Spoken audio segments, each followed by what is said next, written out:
Sejam todos bem-vindos ao podcast Sua Saúde. Meu nome é Marcelo Reis e eu tenho o prazer de receber aqui o Dr. Mauro Quinol, que é médico otorrinolaringologista. Mauro, muito obrigado por ter aceito o nosso convite.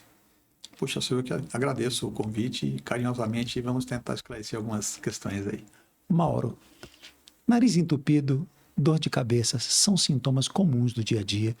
Muitas das vezes a gente se medica. O vizinho diz que é alergia, o outro amigo diz que é rinite, mas por trás disso pode estar uma condição mais séria, que são as sinusites. Conta para quem está nos assistindo o que é sinusite. Bom, vamos começar primeiro com a forma de chamar a doença. A doença deve ser chamada de rinocinusite, porque ela vai afetar tanto a mucosa do nariz quanto a mucosa dos seios da face.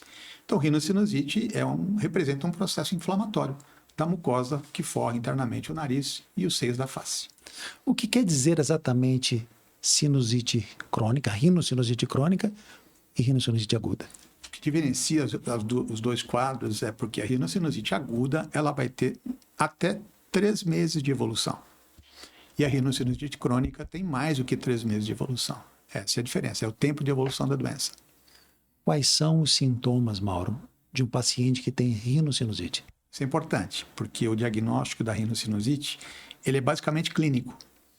Então, o paciente, para ter uma rinocinusite, ele deve apresentar obstrução nasal ou secreção nasal, que drena pela frente ou que pode drenar por trás, na garganta. Um desses dois sintomas deve estar presente.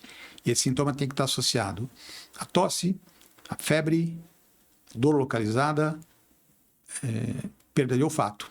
Um deles, associados a qualquer um daqueles dois primeiros, a gente pode fechar um diagnóstico de rinocinusite. Mauro, por que alguns pacientes têm rinocinusite de repetição? Então, a rinocinusite de repetição, por muitas pessoas, é conhecida como rinocinusite crônica. Na realidade, ela não é crônica porque ela não dura mais do que 3 meses. Elas são rinocinusites recorrentes. É isso? E o que pode fazer com que um quadro de sinusite se torne recorrente?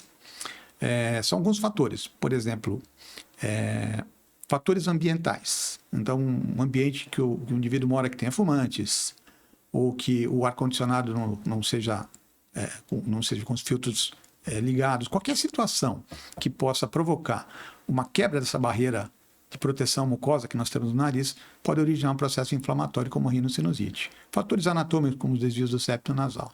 Né? Mauro, alergias, rinite, aumenta a chance de eu ter sinusite? Com toda certeza, como a gente falou, todas as situações que podem provocar uma quebra dessa defesa da barreira mucosa do nariz, como os quadros de rinite, de crises alérgicas, podem provocar quadros de sinusites. Ficar muito tempo exposto ao ar-condicionado ou ao ambiente com ar mais seco também aumenta essa chance? Com toda certeza, são fatores que vão irritar a mucosa do nariz, causando esse processo inflamatório. Mauro, e como é que a gente faz o diagnóstico hoje de um paciente que tem sinusite? Muito bem, vamos levar em consideração que as sinusites podem ser inflamatórias ou infecciosas. As inflamatórias, você acabou de falar, são os quadros de rinites alérgicas, não são quadros infecciosos. Os quadros infecciosos, normalmente, a grande maioria deles são virais, a grande maioria. E algumas vezes esses quadros virais, num contínuo, eles se tornam quadros bacterianos. Então, a doença começa da seguinte maneira: há um quadro de uma inflamação da mucosa, seja ela por alergia ou por um vírus. Esta mucosa inflamada, ela vai ficar edemaciada, ela vai produzir mais secreção. Essa secreção parada dentro do nariz, do seio da face, ela acaba por se contaminar. E depois de alguns dias, contaminada por bactérias, ela vai se tornar uma sinusite bacteriana. Então, é um contínuo que vai levar um quadro de uma inflamação até um quadro de uma infecção bacteriana. Todo paciente que tem sinusite precisa de antibiótico? Não, como eu falei, a grande maioria dos pacientes tem sinusites virais e elas se resolvem somente com medicações sintomáticas, ou seja, lavagem nasal, antihistamínico, se for necessário, se for um quadro alérgico, descongestionantes nasais algumas vezes podem ser utilizados, corticoides nasais de uso tópico são bastante interessantes para tratar esses quadros inflamatórios da mucosa nasal. Antibióticos, acredito que talvez uns 20% dos pacientes que têm rinossinusites vão evoluir para quadros bacterianos e vai necessitar de antibiótico. Isso é importante, Mauro, para quem está nos assistindo, para não se automedicar, ainda mais com antibiótico, né? Perfeitamente. O uso de antibiótico indiscriminado, ele vai trazer uma série de problemas, né? E existe uma corrente médica, inclusive, para que não se utilize antibiótico de maneira assim exagerada e sem a necessidade. Existe, Mauro, indicação de tratamento cirúrgico para a sinusite? Quando o quadro de rinocinusite está relacionado a alguma alteração da anatomia do nariz, como por exemplo um desvio do septo nasal ou hipertrofia das conchas, que são as dobras de mucosa dentro do nariz, e se as sinusites forem recorrentes em decorrência dessa alteração anatômica, o tratamento cirúrgico poderá, sem dúvida nenhuma, ajudar a solucionar o problema. Existe algum cuidado prático que a gente pode fazer no dia a dia para diminuir as chances de rinocinusite? Com toda certeza. A principal delas é a lavagem da mucosa nasal.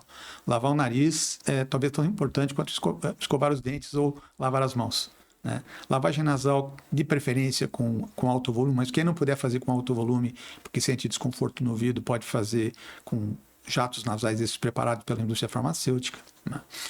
A limpeza dos aparelhos de ar-condicionado, né? Evitar ambientes com ar muito seco e o muito úmido da mesma forma. Cuidados ambientais em casa, com mofo, bolor, essas coisas que vão desencadear processos alérgicos e, consequentemente, inflamação da mucosa nasal. Mauro, se eu não tratei a minha sinusite ou tratei de uma maneira inadequada, quais são as complicações que podem advir disso? As sinusites têm algumas complicações que são frequentes, mas você sabe, os seios da face, eles estão ali na base do crânio. Então, uma das situações que comprometem, que são complicações frequentes, não tão frequentes, mas que são importantes para a gente citar, seriam os abscessos retroorbitários, as celulites retroorbitárias. Então, o paciente começa a sentir um edema na pálpebra, começa a sentir dificuldade em mexer o olho, dor no olho, ou seja, essa secreção que deveria drenar pelo nariz, ela está entrando por trás do olho, empurrando o olho para frente. Talvez seja a complicação assim, mais importante da gente citar nesse momento. Mauro, a gente está chegando no final do podcast. Eu já queria te agradecer novamente por ter aceito o nosso convite. Eu queria que você deixasse um recado para quem está nos assistindo sobre esse tema tão importante e tão comum que são as sinusites. Muito bem, as sinusites são doenças que são perfeitamente preveníveis, né? Você pode prevenir sinusite com a lavagem do nariz, como eu falei, você pode prevenir sinusites fazendo as vacinas contra a influenza, as vacinas contra o pneumococo, no caso das crianças, por exemplo, vacina contra o hemófilos. São todas situações que vão aumentar a imunidade e, dessa forma, aumentando a imunidade, dificultariam os quadros de sinusite de repetição. Mauro, mais uma vez, obrigado. Obrigado a todos que ficaram com a gente até esse momento. Até o próximo episódio do podcast Sua Saúde. Obrigado, Mauro.